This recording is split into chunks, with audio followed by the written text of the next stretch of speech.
Hello and welcome to this tutorial. In this video I'm going to show you how you can take the ball in FIFA Mobile. What easier said and done is how to defend in FIFA Mobile.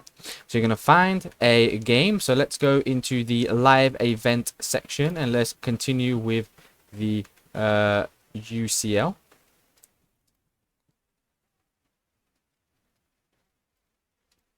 And let's do this game. So you're 1-0 down with Real Madrid, so you're going to play this game. And the easiest way to defend or how to take the ball is by using the two defense mechanism. That means you can put two players on one specific player to defend. Okay. Also making sure that you switch your players around can benefit you into playing. Okay. So for this purpose of the tutorial, we're going to give the ball towards them.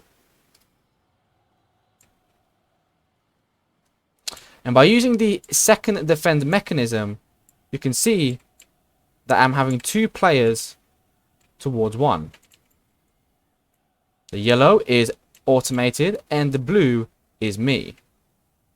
And you can see it's worked perfectly. So now I'm back on the attack.